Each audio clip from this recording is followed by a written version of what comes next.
So before I jump into this review, I just want to note on something real quick. In this episode, Luffy says that Hordy is somewhat at Zoro's level underwater. So that means that there's a separation of power. And does this put an end to the debate that Luffy and Zoro are equal as far as fighters? Or is this just Luffy saying, whatever, or is this a filler anime line? Let me know, what do you think? Is Luffy indeed stronger than Zoro by far? Because there's been a lot of debate I've seen where people are like, no, Zoro can take Luffy if he wanted to. But Luffy indicates in this episode that, it's seemingly he's stronger than Zoro. Alright, so this episode I want to start off with that the animation of this episode was actually really crisp. I really thought it was done very well. And I think it's because when they're underwater, like actually underwater, not under a bubble, it allows them to maybe, I guess, make it a little bit more glossy, because you get this feel that, oh, they're really underwater, and you see all the bubbles around them, and the animation was just really fluid in this particular episode. So I definitely got to say that this episode's animation was solid. Now, a couple things I want to talk about. First of all, the end of this episode definitely got me, and the pacing of this episode was far beyond better than last week's episode. I really liked the way it ended with Hordy, and by the way, spoiler, stabbing through Decken. I was just like, whoa!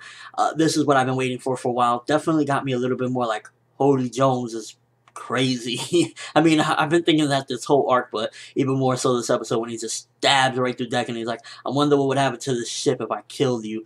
And that kind of made Hordy a little bit more of a more horrible villain, I guess you could say. But at the same time, it's like, wow, you can't even trust a villain anymore, a common criminal. It's just crazy. This episode definitely, the pacing was good, animation was fluid and solid.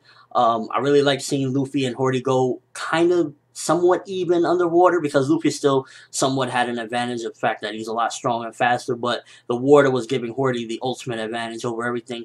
And I like seeing that. I like not just seeing Luffy kicking the crap out of Hordy like he does on land.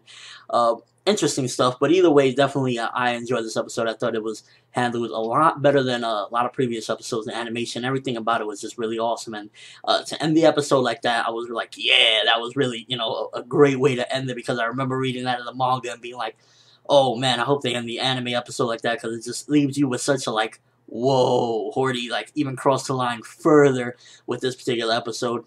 And I like seeing also in this episode that the Hoshi brothers, Mamboshi, Fukaboshi, all of them were more active and trying their hardest, because they're not on Hordy's level while he's on steroids and stuff like that, but they're still trying their best to, save their country, and that's pretty awesome as well. See, they're not just, on the sidelines hoping for Luffy to do everything. And yeah, it was pretty interesting. Overall, definitely a solid episode. Really enjoyed it. Thought it was like done very well, pacing wise, animation wise, ending with a nice little cliffhanger and leaving you with suspense, waiting for the next episode. But again, let me know what you think. Again, the question, I'll reinstate it one more time: is Luffy indeed, after this episode, putting to rest the rumors that Zoro can take him out, or do you still think that Zoro over Luffy? Comment section below, video response, overall thoughts of this episode. That's all I have for this review. Thanks for watching. Hope you enjoyed. Thumbs up for Luffy going crazy in this episode again, because every episode I'm just really loving the way Luffy is handling things. I'm ForneverWorld, and as always, people, have an awesome day.